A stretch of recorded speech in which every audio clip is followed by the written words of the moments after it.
नाही, राम मंदिर म्हणजे रामटेक येथे ऐतिहासिक पार्श्वभूमी आहे रामटेकच्या मंदिराला, असं की स्वतः प्रभू श्रीराम, सीतामाई आणि लक्ष्मण हे तिघही रामटेकला गेले होते. आणि त्याच्यानंतरच्या अनेक ऐतिहासिक नोंदी आहेत की वाकाटका नावाची जी संस्कृती हे होती राज्य व्यवस्था, त्यांनी ते मंदिर बांधलं. पण या मंदिराला अंतिम ते काय हे दिलं ते भोसले घराण्याने दिलं. आता त्याच्यावर ट्रस्ट नेमण्याचा हे, त्या ट्रस्ट मध्ये एक मुद्दा आहे की तुम्ही ह्या रामाचे भक्त आहात, म्हणजे रामटेकच्या रामाचे भक्त आहात, याचा ऍफिडेव्हिट द्या. तर रामटेकच्या रामाचा भक्त म्हणजे रामभक्त, अयोध्याच्या रामाचा भक्तही रामटेकच्या रामाचा भक्त असू शकतो ना.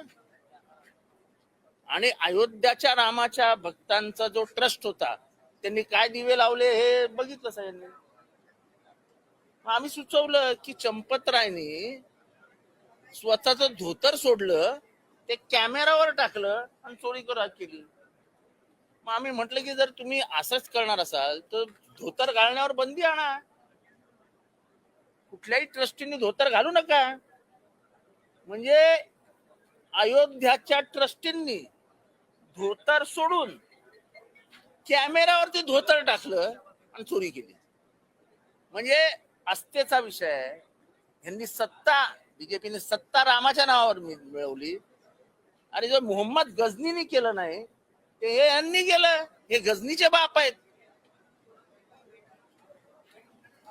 ह्या अयोध्याच्या राम मंदिराच्या विषयानंतर हे सगळं सिद्ध झालं की यांना काही रामभक्ती वगैरे काही नव्हती, यांना पैसे चोरायचे होते आणि सत्तेत यायचं होतं आणि ते एक्सपोज झाले. आणि त्यामुळे आम्ही यांना सांगितलं की प्रामाणिक देव ज्याच्या हृदयात आहे अशा माणसांना ट्रस्टी करा.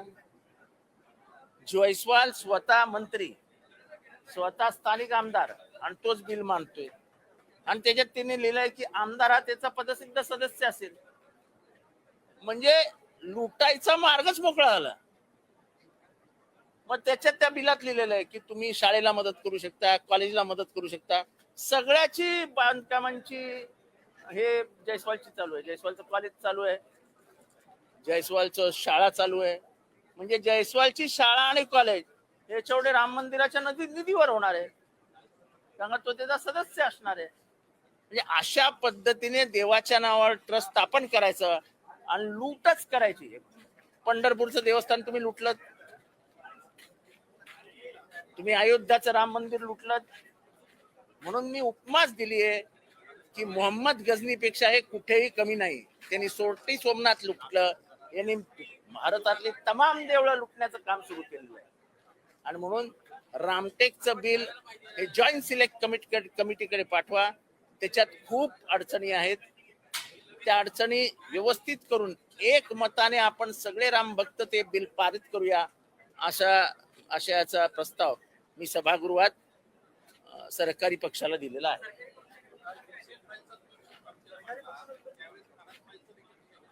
एफसीन फाईल, खरात फाईल, खरात आहे कुठे?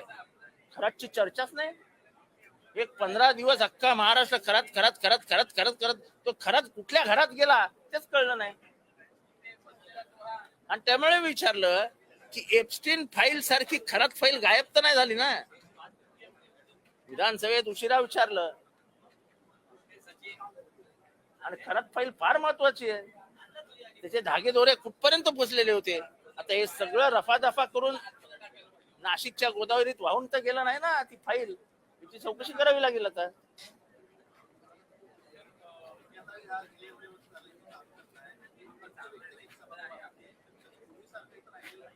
नाही, काहीच राहिलं नाही. पूर्वी सारखं काहीच राहिलं. मला आठवतं मी अभ्यासक आहे, मी राजकारणाचा अभ्यासक आहे. विरोधी पक्ष नेते खडसे साहेब होते. विरोधी पक्ष नेत्यांच्या बाजूला देवेंद्र फडणवीस साहेब बसायचे आणि हे इतके आक्रमक असायचे की विधिमंडळात काय झालं की तेव्हाचे संसदीय कामकाज मंत्री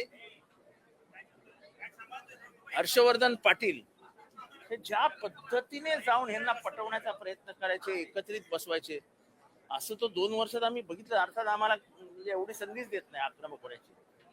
आम्ही आक्रमक झालो म्हणजे आता बघा ना, आक्रमक ते मागचे 3 तास तुम्ही बघा, युट्यूब वरचे 3 तासाचं हेच गायब करून टाकले.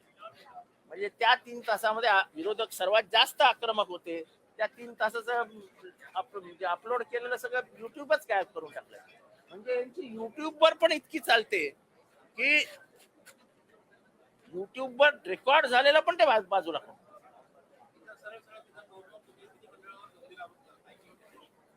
आरोप काय पुराव्यानिशी सिद्ध करून द्या. तुमच्या पत्रकारांनीच माझ्या कानावर घातलंय सगळं. त्यांनीच दाखवलं हे बघा हे गायब झालं.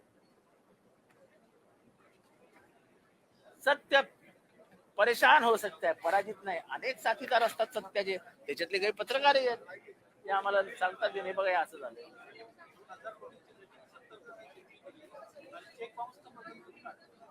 2,000 कोटी रुपयाची जमीन 70 कोटीत विकली.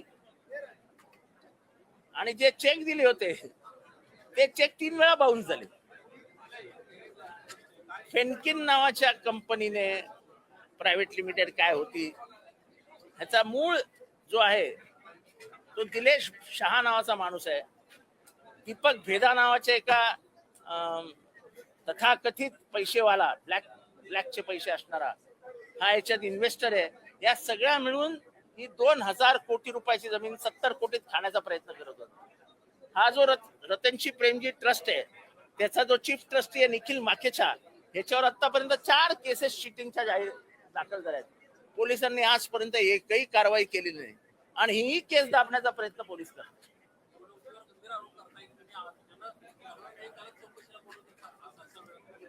ज्यांनी तक्रार केली त्याच्या व्हॅल्यूअरला 6 वेळा बोलवलं.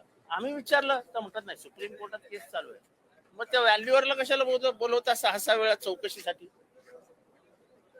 म्हणजे घाबरवण्यासाठी आणि ही केस ज्याला पाहिजे तशी करून देण्यासाठी पोलीस आणि सत्ताधारी प्रयत्नशील आहेत.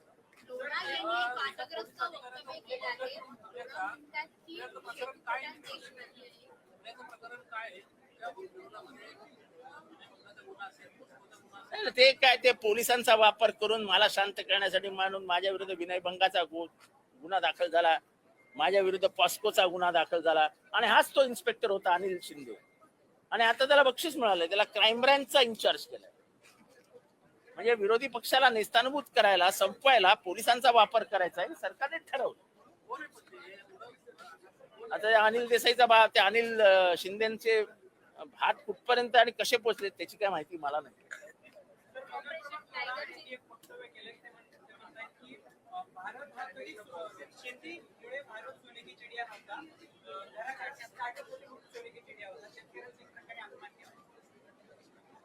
त्या लोडाला कुठे गांभीर्याने घेत आहोत? पैसे आले म्हणजे माणसाला अक्कल येते असं वाटतं का तुम्हाला? कोण लोढा? त्याचा काय मराठी माणसाची संबंध? त्याला धड मराठी बोलता येत नाही. अरे हे तर आपली चुकी आहे, मराठी न बोलणाऱ्या माणसांना आपण विधानसभेत पाठवतो. लोढा आता 70,000 कोटीचा मालक झालाय. कुठे काय त्याला शेतीशी काय घेणं देणं आहे त्याला? तो मातीत चालू शकत नाही अशी परिस्थिती.